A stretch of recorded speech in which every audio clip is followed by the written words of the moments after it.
Ça, c'est bon. OK. Donc, ce qu'on doit faire, c'est ça. Je mets ici. OK. C'est ça qu'on va essayer de faire. Je vais mettre ça ici. Oui, donc, ici, par défaut, fii dañ koy fermer, donc on peut fermer ça. Donc, par défaut, il y a pas l'autre partie là qui permet de transférer. C'est bon? OK, léegi boo bisee ci plus bi, donc une fois qu'on clique sur ce bouton plus là, donc ça sort et puis on fera ici notre transfert. Donc, il reste des champs ici à faire. Mais bon, ça, c'est juste pour avoir un truc vite fait. Et puis, par la suite, vous pouvez modifier ça, vous pouvez faire votre propre style. Mais en tout cas, on essaie d'avoir ici une partie qui permet d'afficher les informations de la personne. Et ici, avoir en tout cas l'ensemble des transactions de cette personne-là. Bon, ici aussi, on pourra, quand on fait ici suivant, donc si je clique sur le suivant, normalement, bon, il charge d'autres données, vous avez vu. Donc, il y a une autre personne qui vient, donc, etc. Donc, moi, j'ai mis que deux personnes. Mais par défaut, nous, on aura plusieurs personnes à l'intérieur, n'est-ce pas? OK, donc là aussi, on va essayer de voir comment on peut, donc à travers, par exemple, un API ou bien à travers donc une source de données, comment on peut avoir les données dans l'ordre décroissant, ordre croissant ou bien de manière aléatoire. Ici aussi, comment on doit pouvoir faire pour avoir beaucoup de photos. Donc, on y va. Donc, rapidement, je vais créer ici un projet. Là, je crée ici le projet. Je vais, euh, je vais le mettre où? Je vais mettre, OK. Je vais le mettre où? Sur le bureau. Y a-t-il un 221 là-bas? Ok, donc je vois qu'ici, il y avait déjà école 221. Donc je recherche ici, je vais le voir quelque part ici. Non, il n'y en a pas. École 221. Bon, ou bien je le mets directement sur le bureau, après je vais être placé. Donc sur le bureau ici, je vais créer un dossier, il s'appelle 221, L2E 221. Et, et c'est bon. À l'intérieur aussi, je vais créer un dossier qui s'appelle transfert. Bon, ou bien moi, je mets en anglais, monnaie, transfert, comme ça. C'est le projet monnaie transfert. Ok, donc ici, j'ouvre le projet là et comme d'habitude, donc par défaut, c'est un projet HTML CSS. Donc du coup, on a euh, les trois fichiers là. Donc notre fichier HTML, le fichier JavaScript. Donc là, je l'appelle index.html. Index.html. Donc je vais zoomer ça un peu. Alright, je vais zoomer cette partie. Ok, on aura aussi, donc ça, je ferme. On aura aussi script.js et on aura aussi style.css. Ok, je vais un peu changer le thème de mon éditeur. Donc, du coup, pour changer ça, vous pouvez directement le mettre dans les paramètres, mais j'ai déjà ici le style par défaut. Mais pour chaque projet, je peux aussi créer un autre style pour le même projet seulement Visual Studio Code. Dans ce cas-là, si vous voulez avoir des configurations qui vont s'appliquer directement sur un projet par rapport à Visual Studio Code, c'est pas la peine de le mettre donc, au niveau des paramètres ici et tout ça là. Vous pouvez directement ici au niveau de votre projet créer un dossier, mais ce dossier vous devez l'appeler .vscode, vscode, vscode comme ça.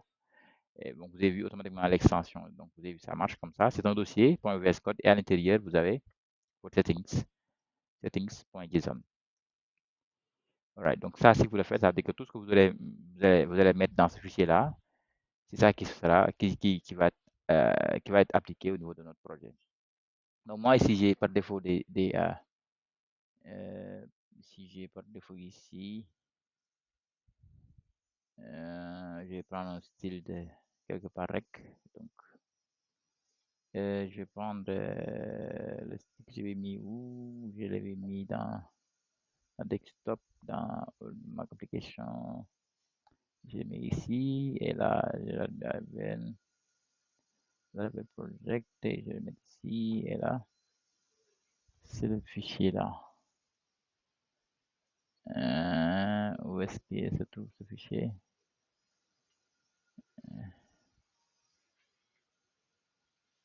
Ok, je vais l'ouvrir ici quand même. Je l'ouvre avec Sublime Text.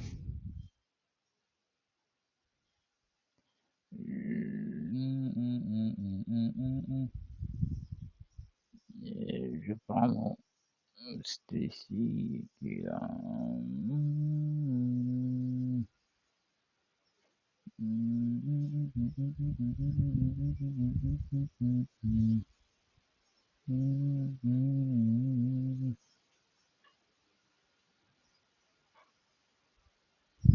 Bah, je ne peux pas le voir à partir de là.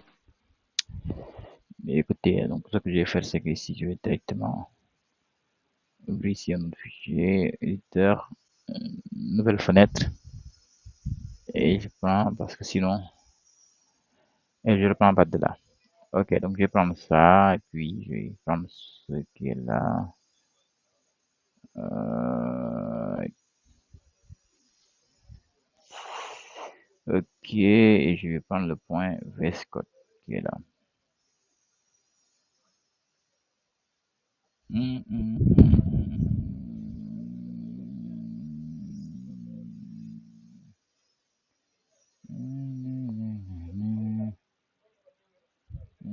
Definition, ici, contrôleur, CCP. Et c'est ça que je cherchais. Donc, là, je le copie et immédiatement, je le mets ici dans mon éditeur. Je le mets ici. OK. Dès que je colle et que j'enregistre, donc vous allez voir que ça change automatiquement. Vous avez vu, l'éditeur change. Donc, c'est comme ça que je fais. Donc, je le mets tout le temps dans le fichier et que, bon, à chaque fois, je copie, je colle. Donc, dans le projet, je vais un VS Code. Donc, ça, c'est pas obligatoire. Donc, ça dépendra de vous. Et que ici, maintenant, je lui dis que si je voudrais utiliser telle police, tel thème, tel, etc. Donc, c'est bon. On peut commencer le projet. Donc, correct. Je vais dézoomer un peu.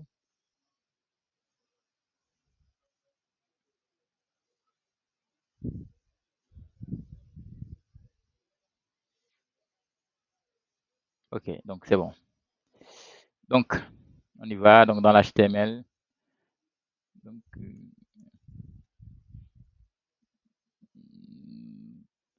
HTML. Donc, voilà. Hmm.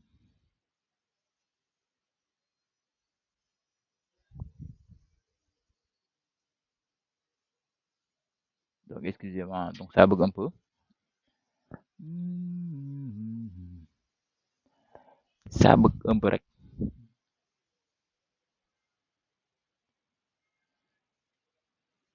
Hmm. Pourquoi il est en train de...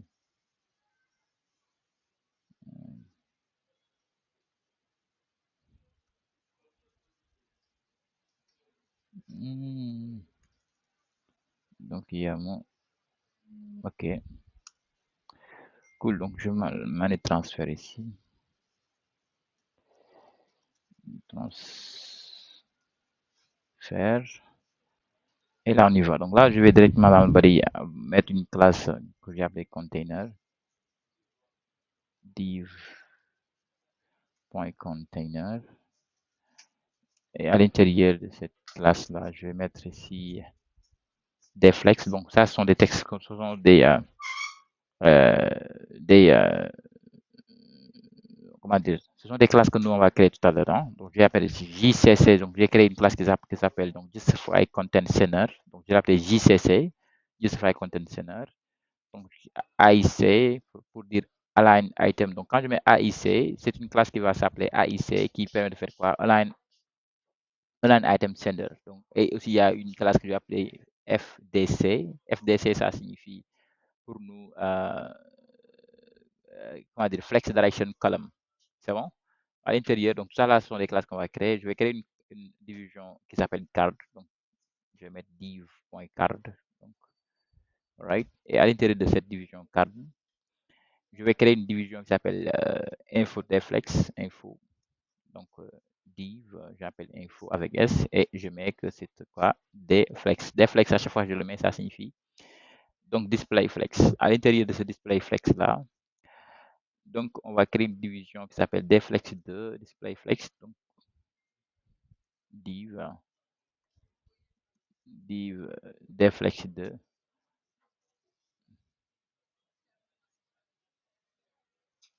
Donc, ce que je vais faire, c'est que, bon, comme ça va prendre un peu de temps pour écrire tout ça là, je vais directement copier-coller le body et on va expliquer ça tout à l'heure.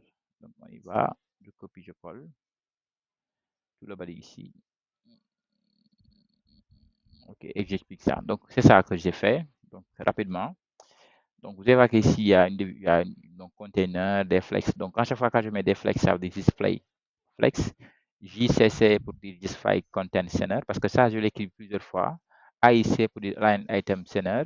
FDC pour dire flex direction column. Donc, car on va le créer, info, deflex, vous avez vu, je l'ai utilisé plusieurs fois, deflex encore. C'est pour ça que d'ailleurs, j'ai créé une classe qui s'appelle deflex, parce que sinon, j'allais écrire plusieurs fois deflex comme ça. Donc, justify content espace between. Donc, JC, SB, ça identifie justify content, etc. Espace between. Donc, etc. Donc, voici l'ensemble des trucs que j'ai. Par défaut, regardez ici, je n'ai rien mis. Donc, dans les TD. Donc, ici aussi, j'ai mis seulement les colonnes. Et ici, c'est là où on doit mettre les informations de la personne. Mais par contre, ici, vous allez voir qu'il y a, il y a un formulaire qui est en bas, donc qui est là, ce formulaire-là. Donc, et là aussi, on a notre script. Donc, si je regarde un peu ce qu'on a, donc si j'enregistre et que je vois un peu avec Go Live, on va voir ce que ça donne. Donc, vous avez vu par défaut, c'est ça qu'on a, qui n'est pas très joli. Hein, donc, il n'y a rien à voir ici. Ouais, là, comment? Ça va? Donc, c'est ça seulement qu'on a. Donc, vous avez vu, l'ensemble des parts sont là, mais il n'y a rien hein, par défaut. Vous avez vu, il n'y a rien ici. OK, donc on va essayer de faire le CSS très rapidement. OK, donc alors que nous, c'est ça qu'on doit avoir. Donc pour le CSS, donc les classes qu'on a définies, c'est l'ensemble des classes qu'on va créer rapidement avant d'attaquer le jet. Donc l'objectif de cours, c'est pas le CSS, c'est du JavaScript, mais on va très rapidement. Ici, au niveau du CSS, donc là aussi, je peux directement copier tout le code et on va essayer de comprendre tout ce que j'ai écrit. Donc c'est mieux ici. Donc je le colle. Donc voici le CSS qu'on a. Donc, vous avez vu que par défaut, j'ai mis bon, box size in border box pour ne pas que les bords dépassent par rapport à ce que je vais calculer. Pour tout le body, j'ai enlevé les paddings et les margins par défaut du navigateur. Par la suite, j'ai créé container. J'ai dit que bon, que ça soit full width, ça veut dire que 100% de la hauteur et 100% de la largeur. Pour le container, donc vous avez vu deflex pour moi, ça fait que display flex. Vous avez vu display flex, c'est pour ça que j'ai dit deflex. Donc, deflex.jcc, ça veut dire que c'était pas la peine de mettre ça si vous voulez. Hein. Donc là, mais c'est juste pour dire que les deux là doivent être ensemble. Donc on ne peut pas mettre justify content s'il n'y a pas de deflex, n'est-ce pas les gars? Donc c'est pour dire que à chaque fois que vous avez ces deux là, il faudra faire justify content center. Là aussi, justify content space between. Donc je l'ai mis ici. Et bon, vous avez, c'était rapide parce que bon, le CSS là, ça, bon, t'inquiète, on a déjà compris quoi. Donc là aussi, j'ai créé AXC pour dire align item sender, FDC pour dire justify column, flex direction column. Donc F1, ça veut dire que flex 1, si j'écris, ça veut dire que flex 1. Si je veux dire que l'ensemble des éléments donc, soit de même taille, je peux mettre flex 1 ou bien flex 1 ici. Donc flex 2 aussi pareil, c'est la même chose. Je pourrais aussi continuer jusqu'à flex 6, flex 7, ça dépendra de nous. Mais bon, donc là aussi j'ai créé un cadre. Donc dans ce cadre-là, on aura, donc vous avez vu les propriétés là, donc I50, etc., etc., etc. Donc tout ça là, donc j'ai pris aussi cette couleur-là. Comme ça, j'ai que ces deux couleurs-là. Donc, chaque fois aussi, quand vous faites une application ou bien avec des trucs comme ça, n'utilisez pas beaucoup de couleurs. Essayez d'avoir une seule couleur et que cette couleur-là, vous nuancez un peu. Hein, donc. Et par la suite, j'ai utilisé aussi cette Curious New en tant que font, ça, font, etc. Donc, pour les images, j'ai dit que ça doit occuper donc 100% et 100% de là où sont et aussi 100% donc, de la hauteur et de la largeur. Donc, j'ai créé aussi une classe qui s'appelle photo et que là aussi, j'ai dit qu'il faudra avoir des bordures, etc., etc. Donc, padding, donc, vous avez vu, je crois qu'ici, tout ça là, il n'y a pas quelque chose de compliqué, hein, on comprend tout ça là. Peut-être qu'il y a peut-être quelque part où il n'y a pas de transition, vous avez vu, tout ça là, c'est la même chose. Donc tout le CSS, on l'a fait du début à la fin. Donc, vous allez voir qu'ici aussi, j'ai créé une classe qui s'appelle form.height. Ça veut dire que si vous avez donc une classe formulaire et en même temps une classe qui s'appelle height, dans ce cas-là, il faut mettre display none. Mais s'il n'y a pas ça, il faut laisser comme ça. Donc, ça, pour le faire, c'est juste pour faire ça. Maintenant, regardez ce qu'on est en train de faire, ça. Donc, j'actualise et automatiquement, Je ne vois rien. Ouais, c'est normal parce que ici, dans le HTML, je n'ai pas encore mis le CSS. Donc ici, je vais mettre link, right, CSS et je mets ici le point CSS. C'est bon? Et désactualise ici. Vous avez vu que ça marche maintenant, les gars. Donc tout est là. C'est ça qu'on a. Right? Donc ici, on n'a pas encore, on n'a rien écrit. Tout ça, c'est JavaScript qui doit l'écrire, hein, et remplir le tableau, écrire les informations, afficher la photo ici, afficher l'image ici. Maintenant ici, donc vous avez vu cette partie-là aussi, hein. Donc je peux cliquer ici et que ça doit disparaître ou pas. C'est le plus là qui le fait. Mais par défaut, il faudra qu'il soit là. Mais il faut savoir que, rappelez-vous de la classe CSS qu'on a ici, que j'ai créée ici, qui s'appelle form.height. Donc ça veut dire qu'à chaque fois que vous mettez quelque part .height, s'il y avait une classe form, automatiquement, cet élément va disparaître. Pour tester ça, on y va, on va faire clic droit ici. OK, on va inspecter. Et ici, donc vous avez vu ça, il y a form group, n'est-ce pas? OK, mais ici, il y a une classe form. Vous avez vu tout ça ici, c'est une classe form. Donc dès que vous mettez double-clic ici et que vous modifiez, vous mettez form et vous mettez espace height. Et quand je mets entrée, vous allez voir que cette partie va disparaître. Donc là, entrée, vous avez vu, cette partie va disparaître. Donc c'est très simple. Si vous voulez faire disparaître quelque chose ici, il faudra que, bon, pour nous, il faut avoir les deux là, form height en tant que classe. Et dès que vous supprimez le height là, par exemple, tac, ça revient. Donc voici comment on a fait ça, mais il faudra qu'on dise au JavaScript de faire ça pour nous. Ça veut dire de modifier la classe, de l'ajouter ou bien de le retirer à chaque fois qu'on clique sur ce bouton-là. N'est-ce pas? Donc j'espère que ça, c'est la partie la plus simple, n'est-ce pas? Lorsqu'on clique sur ce bouton-là, il faudra faire ça. Ok, les gars. Maintenant, on y va. Donc, on peut directement attaquer la partie JavaScript, hein. Ok, donc là, je vais même commencer par ce bouton-là, donc, qui permet de cacher ou bien d'afficher cette partie-là. Maintenant, pour cela, il faudra que je puisse recevoir les boutons. Donc, il faudra que je puisse récupérer l'ensemble des boutons. Et comme ça, je dis que si on clique sur ça, il faut faire telle chose, mais si on clique sur ça, il faut faire telle chose. Maintenant, c'est bon? Donc ici, ce bouton-là,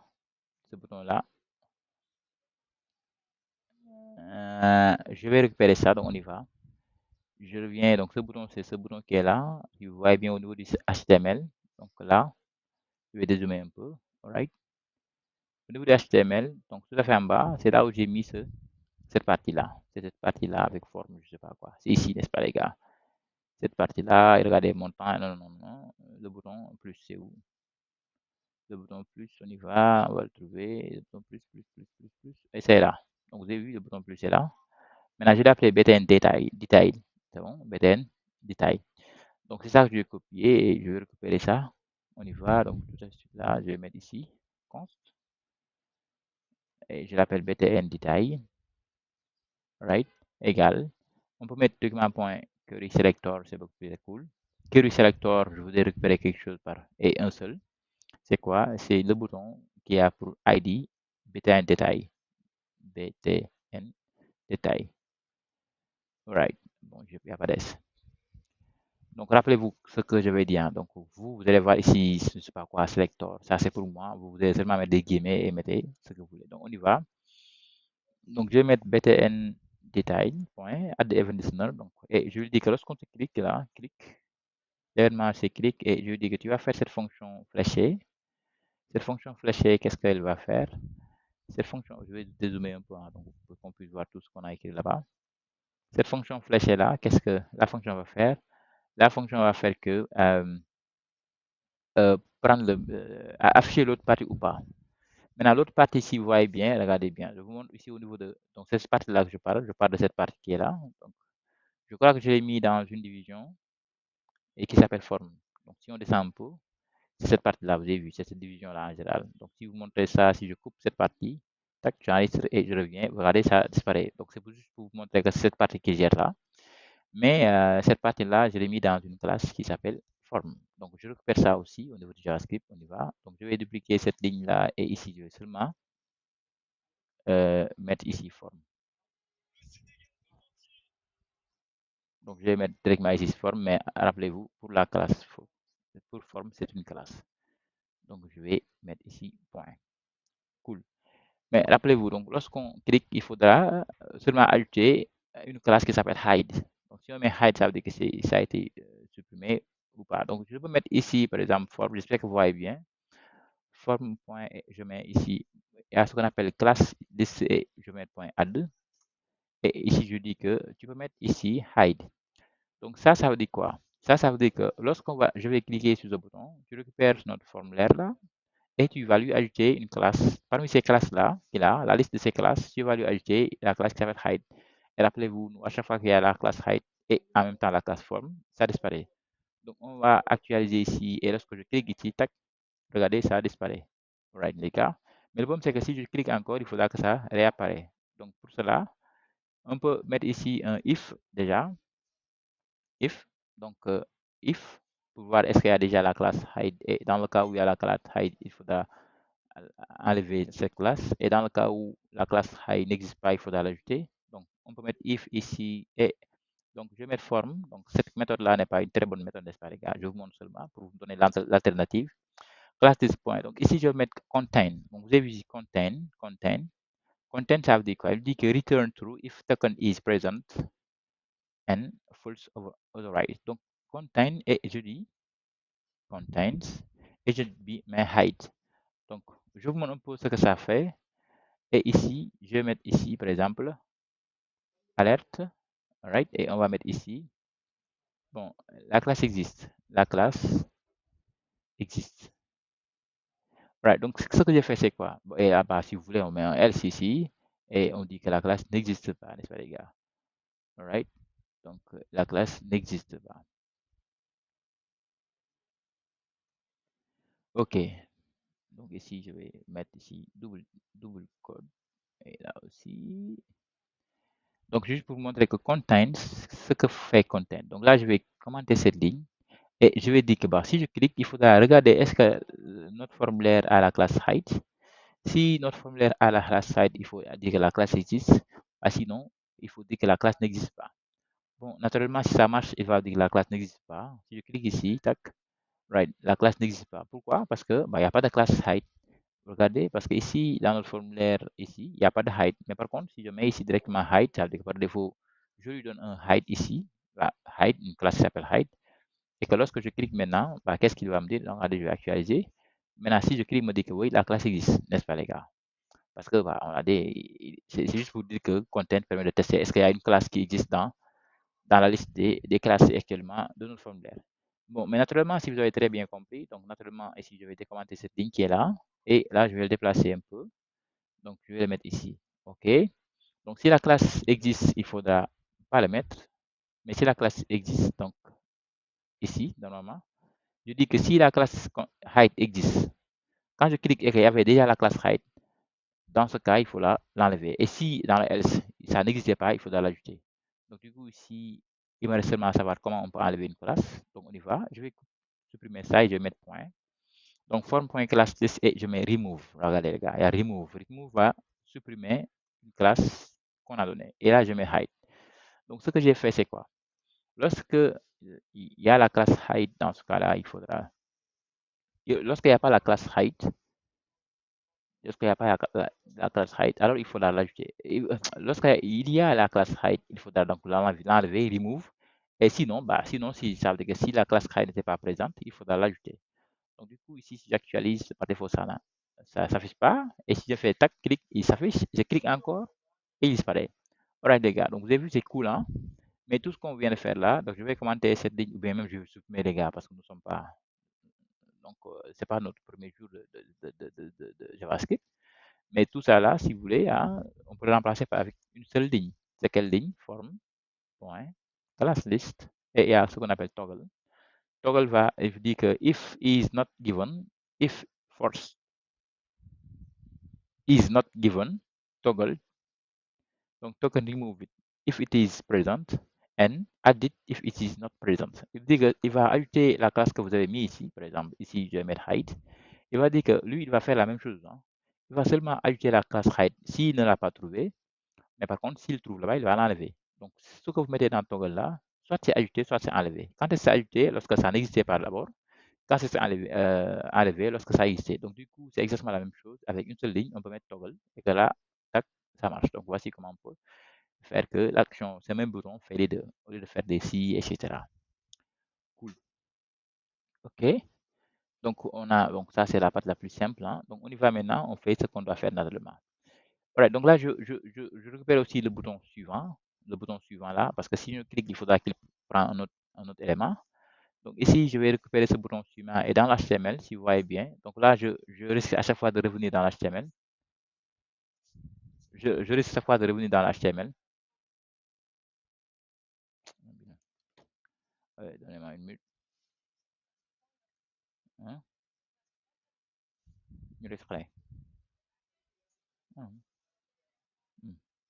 Donc je risque à chaque fois de revenir dans l'HTML pour vous montrer ce que je dis. Donc le bouton suivant, vous avez vu, hein, je l'ai appelé quoi? Next.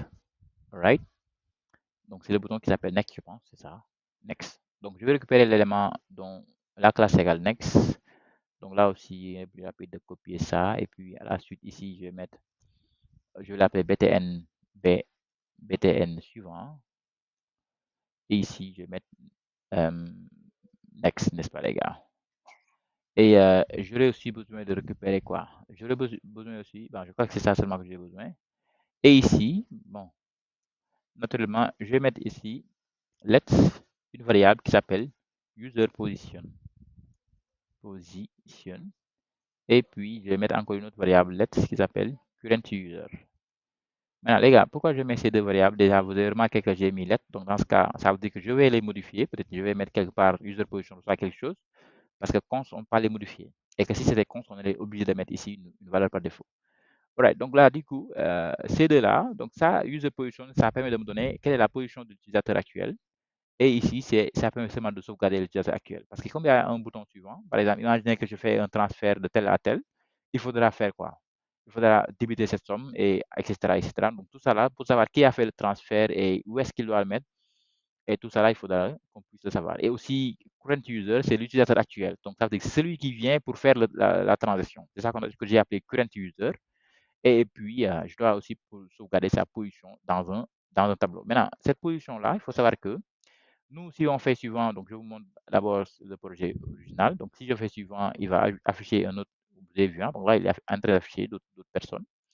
Alright, donc vous avez vu, hein, donc il affiche aléatoirement, il faut afficher une même personne plusieurs fois. OK? Donc, il faudra que je puisse maintenant faire, par exemple, si je dis que bah, moi, je voudrais transférer, par exemple, 12 000, 10 000, et je voudrais que ça soit un dépôt. Donc, je voudrais déposer 10 000 ici et je fais enregistrer. Donc, ce que je veux, c'est quoi? Ces 10 000 là, maintenant, il le met dans la liste des transactions. Ici aussi, il y a peut-être quelque chose qui manque. Je dois le mettre ici. Donc, je voudrais que lorsqu'on fait une transaction, il faudra qu'on puisse montrer le solde. Donc, permettez-moi directement de pouvoir au moins afficher le tableau qui a des utilisateurs et puis on s'arrête parce qu'il est déjà midi. Donc, pour cela, vous savez qu'il faudra au moins savoir là où se trouvent les utilisateurs. Hein. On n'a pas d'API actuellement, donc nous, on va simuler ça. On va ici mettre l'ensemble des utilisateurs, les utilisateurs enregistrés. Donc, c'est ça les utilisateurs qui sont dans notre base de données et que c'est ça qui représente notre base de données. Notre base de données sera représentée par un tableau que j'ai appelé data, n'est-ce pas les gars? Donc, je vais créer ici un tableau qui s'appelle data, et je l'appelle data. En JavaScript, rappelez-vous, pour mettre des tableaux, il faut mettre ça. Et aussi, on peut mettre array, hein, rappelez-vous les gars, hein, du projet passé avec fil et tout ça, la map. On va essayer même d'utiliser ces fonctions encore.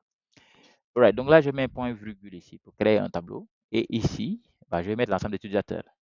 Maintenant, vous savez que les utilisateurs ne peuvent pas être ici. Par exemple, je ne vais pas mettre par exemple, ici Toto et puis je vais mettre par exemple. Et dans ce cas-là, si je mets ça, mais vous allez me dire que mais où est-ce que je vais mettre maintenant le montant de Toto, l'adresse de Toto et par exemple, je sais pas, le numéro de téléphone ou bien les transactions de Toto. Donc, il faudra que ça soit un objet. Donc, avec Toto seulement, ça va être un objet. Et en JavaScript, les objets vont être présentés par des crochets. Donc, ça va être un objet et ça aussi un autre objet et ça aussi un autre objet. Alright, donc, on aura un tableau qui contient des objets. OK, maintenant, le premier objet, je vais le faire, je vais remplir ça. Bon, nous, on a besoin de tout ça là. Hein. Donc, si vous voyez, on a besoin du nom, prénom, téléphone, email. Donc, ça, c'est très rapidement. On le fait ici. Bon, j'ai l'habitude de le mettre en anglais. On y va. Je vais mettre first name, comme ça, et je vais mettre deux points. Maintenant, en JavaScript, donc les paramètres, je vais mettre par exemple first name, je mets brr.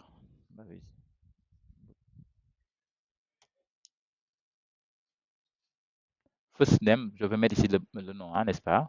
Bon, t'inquiète, je vais mettre ici pour le first name, je vais mettre Ah, je vais mettre Ali, par exemple. Et ici, bon, nous, on a l'habitude de mettre Brux par défaut. Bah, on y va, on met Brux. Et ici, second name ou bien last name, je vais mettre, par exemple, Diop. Brux, c'est un Diobène. Alright, c'est ça. Mais en JavaScript, comme vous savez, si vous êtes dans un objet, c'est pas la peine de mettre ces accolades-là, n'est-ce pas, les gars, qui sont pour les clés, c'est pas la peine de mettre des accolades. Donc, je peux directement les enlever parce que, voilà, quelque chose qui est optionnel, on peut l'enlever, n'est-ce pas, les gars. Donc, ici, je l'enlève aussi, là aussi, je l'enlève. Et mais ce qui est à gauche, là, si c'est une chaîne, il faudra mettre les paramètres. Donc, pour chaque utilisateur, on a besoin de savoir son numéro de téléphone. Et pour son numéro de téléphone aussi, je mets n'importe quoi, 77, n'importe quoi, n'importe quoi, n'importe quoi.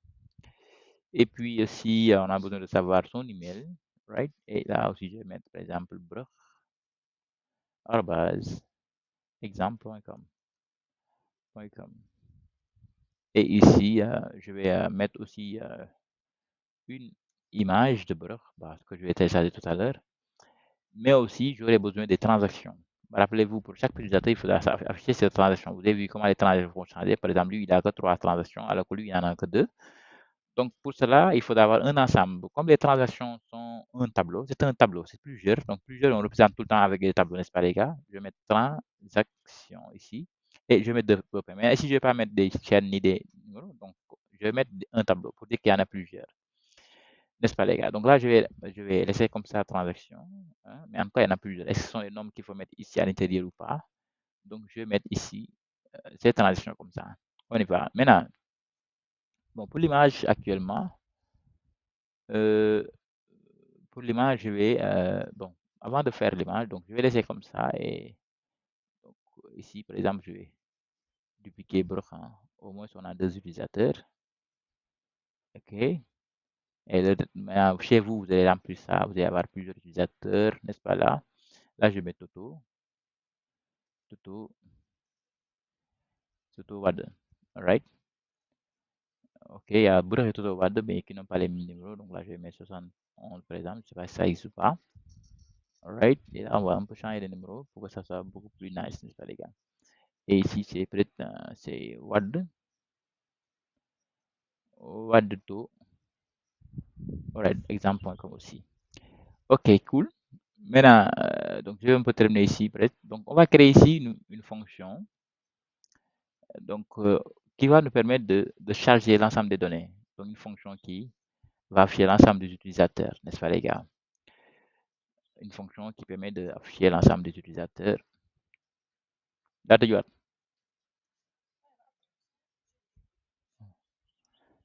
l'ensemble des utilisateurs. Donc, ici, on y va. Je vais créer une fonction qui s'appelle on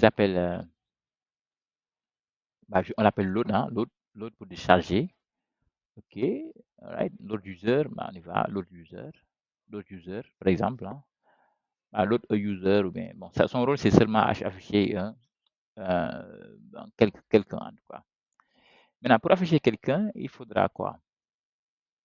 Regardez bien. Donc, le nom de Toto, par exemple, imaginez que je voudrais afficher le nom, par exemple, de la première personne. Je voudrais l'afficher, ici.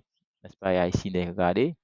Il y a ici un span que j'ai mis qui s'appelle nom et qu'ici, il y a un span, un autre span data, classe data, et qui, bon, contient en tout cas l'ID. Regardez, on a dit l'ID last name, l'ID first name. Donc, je vais récupérer l'ID last name là.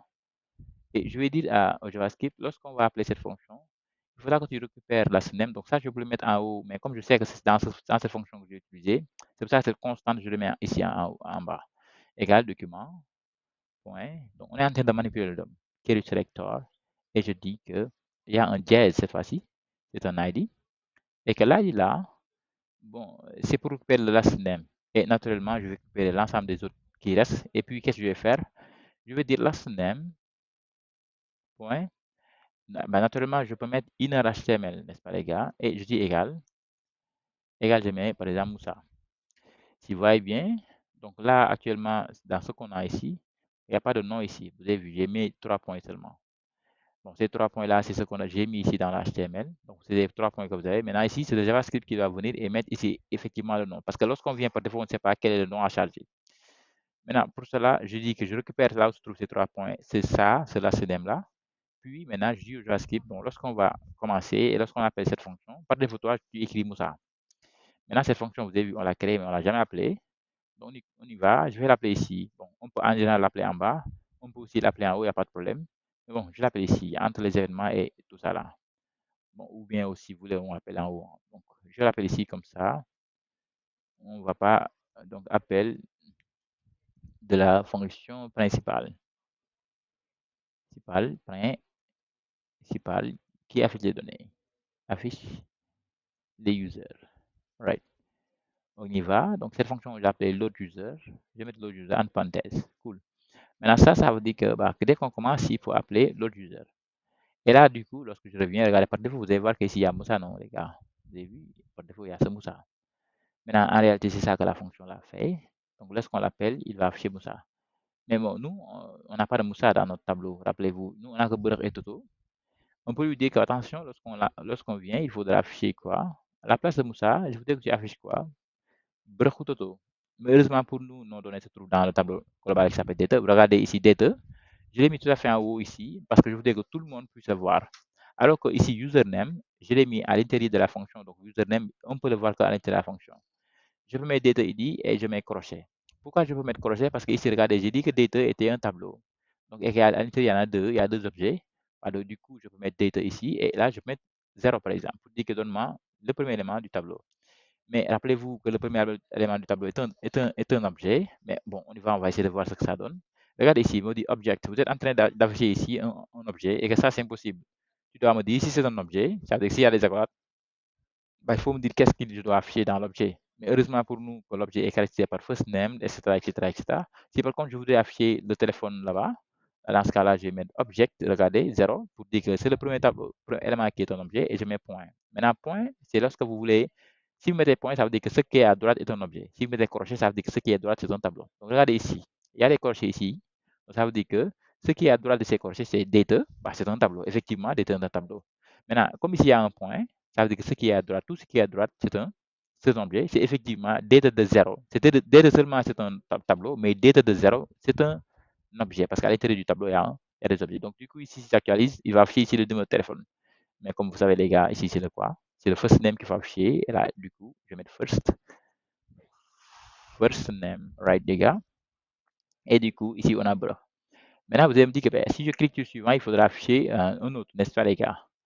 Il faudra afficher un autre. Je vais terminer ici, mais moi, je voudrais pas par défaut afficher bref, parce que chaque fois que j'actualise, vous regardez, c'est bref qui va afficher. Moi, je voudrais que, bah, il va pas prendre les données ici par ordre, quoi. Des fois, c'est bref, des fois, tout, donc il n'y a pas d'ordre, quoi. Maintenant, pour cela, il faudra que je puisse donner. Ici, ce qui est bizarre, c'est que c'est à cause de ça. C'est à cause de ce 1 là qui est là, de ce 0 là que j'ai mis ici. Par contre, si je mets ici 1, regardez, il ne va plus afficher bref, il va afficher Toto. Donc, parce que Toto, c'est le deuxième. Maintenant, comment je peux avoir une fonction qui va me permettre de récupérer une valeur aléatoirement? Donc, au lieu à la place de le mettre ici, donc parce qu'on peut utiliser math.random, etc., je décide de créer une fonction ici et je vais terminer ici. Je vais terminer par là. Une fonction que j'ai appelée get random, donc position. Donc, vous avez dit, les gars, moi, je crée tout le temps des fonctions et que vous pouvez les réutiliser. Hein. Get random position. Son rôle, c'est seulement me retourner une position aléatoire dans le tableau. Mais la position qu'il doit me retourner ne doit pas dépasser le tableau. Pourquoi? Parce que ici, par exemple, si get random me donne 5, regardez ici, j'ai mis 5. Dans ce cas, vous savez que ça ne marche pas. Undefined. Donc, JavaScript va me dire que c'est du undefined. Si je fais si clic droit et que je mets inspecter, OK, et je vois ici, il y a une erreur, vous avez vu, dans console. Il va me dire où quelque part où, bah, il y a une position qui n'est pas définie, donc il va me dire que c'est undefined. Mais comme je l'ai mis directement dans JavaScript, dans l'HTML, que j'ai voulu afficher ça, il n'y a pas de problème. Mais si je sentais d'afficher ça ici, par exemple, regardez, je mets ici, je vais mettre ici, attention, je le copie et je le colle ici. OK, mais je le mets dans console.log. Right, ici, console.log. Bah, du coup, ici, on va voir ici que, pourquoi il ne me dit pas undefined, je ne le vois plus.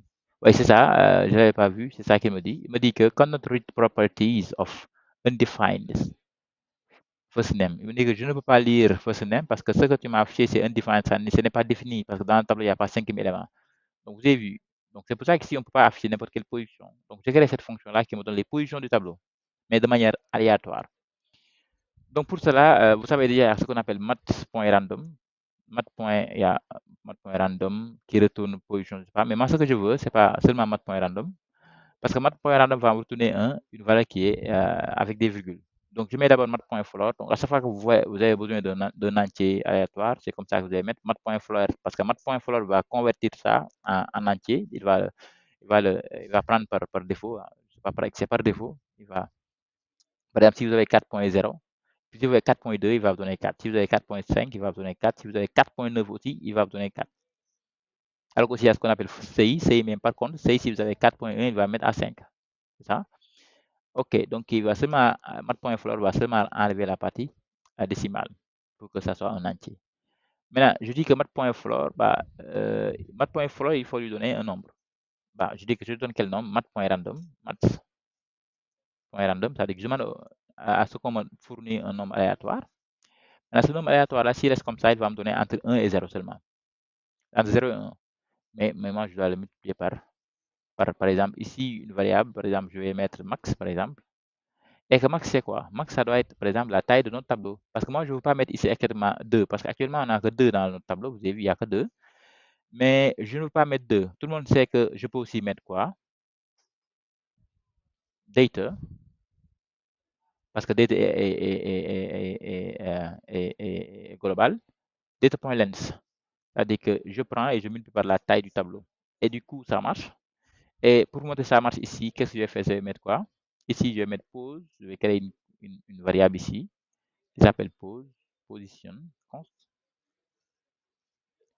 position égale. Et j'appelle la fonction qui s'appelle getRandom position. Maintenant, getRandom position va me donner une position qui existe dans le tableau. Et c'est cette position-là, maintenant, je vais appeler l'utilisateur qui est au niveau de cette position-là. Maintenant, ici, si j'actualise par défaut, vous allez voir que s'il n'y a pas de... Bon, il y a ainsi un console.log qu'il faudra afficher quand même, qu'il faudra enlever. C'est là, je vais l'enlever ici. Et moi, j'ai enlevé beaucoup de choses. Hein. Alright, on y va. C'est pas... Non, moi, j'ai enlevé trop de trucs. Hein. Alright, donc ici, je crois qu'il y avait quoi? Il y avait ici last name, inner HTML. Alright, de soi. Et on met ici position. Comme ça, il va directement afficher la position de cet élément-là. Si j'actualise ici, il m'affiche rien, je vais voir pourquoi. Il me dit ici, quantity undefined of first name. Il me dit tout le temps la même chose. Donc, je vais voir. Ici, oui, c'est vrai, hein, parce que regarde la fonction là, j'ai oublié de retourner. Donc là, il faudra que tu me retournes cette position-là. C'est bon, c'est ça qui est cool. Donc, tu cherches une position dans le tableau entre 0 et 1, parce que dans notre cas, il n'y a que deux éléments. Et là, regardez, il me dit Toto. Mais si j'actualise, regardez, des fois c'est Bref qui me dit, regardez, il me dit Toto encore, j'actualise Toto encore. Vous avez vu, hein? Et maintenant, ici, le problème, c'est que si vous le faites comme ça, cette fonction-là va être, c'est cool, hein? Vous pouvez utiliser que dans ce projet parce que, bon, la fonction a utilisé quelque chose qui est global. Il faut éviter que les fonctions utilisent des données qui sont globales parce que si vous changez de projet, bon, ces données n'existent plus. Donc là, la fonction ne marche plus. Donc, ce qui est cool, c'est que toutes les données qui sont globales, vous devez les mettre en tant que paramètre. Donc, je demande à cette fonction de me donner, quoi, par exemple, une valeur maximale, et que je dis que cette valeur maximale, ce sera la valeur qu'on va mettre ici, max. OK? C'est bon, vous avez vu? Et que si j'appelle la fonction maintenant, c'est à ce moment-là que je lui donne la valeur maximale. Et ici, si je veux, je lui donne ici la valeur maximale, qui est rien d'autre que data.length. Right? Donc, vous avez vu ici, il me dit max parce que moi, je l'ai appelé max ici. Si je l'appelle maximum, par exemple, vous avez ici, il me dit maxima, il me dit que ce que vous devez passer ici, c'est ça qui va remplacer maxime, n'est-ce pas? Right? Et si je veux aussi, je peux lui dire que par défaut, il y a une valeur par défaut. Hein? Donc, au cas où on ne donne rien, c'est data.length. Mais rappelez-vous, si vous faites ça et vous changez de projet et il n'y a pas de data là-bas, il va dire que par défaut, c'est undefined. Donc, moi, je préfère ne pas mettre la valeur par défaut. Et du coup, ici, je l'appelle. Je peux lui passer ce que je veux. Dans tous les cas, ça marche. Je peux lui passer 10 ici ou bien 12 hein, pour dire qu'actuellement, mon max, c'est 12. Je peux lui passer 2 pour dire actuellement c'est 2, mais aussi je peux lui passer directement right data.length parce qu'actuellement dans la fonction on utilise data.length et que du coup si ça marche, ça continue de marcher, c'est cool, n'est-ce pas les gars? J'espère que vous avez un peu compris. On va essayer de faire la même chose. Hein. Vous allez récupérer l'ensemble des données qui sont dans le tableau et vous les affichez ici. Ce n'est pas seulement le prénom qui va afficher, il va afficher le nom, le prénom, etc.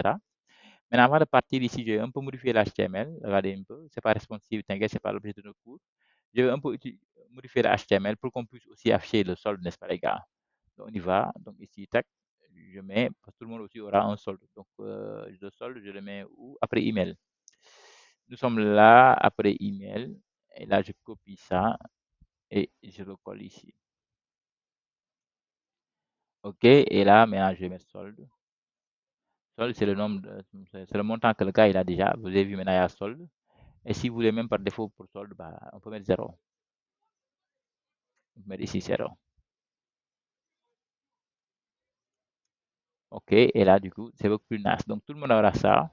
Maintenant, c'est à vous de remplir tout cela, des données que vous avez dans le tableau, et faites telle sorte que si vous cliquez sur suivant, il affiche un autre. Au moins, je voudrais ça. Donc, si vous cliquez sur suivant, il affiche un autre. Donc, voici le taf à faire, et je vous dis, les gars, à bientôt. S'il y a pas de questions.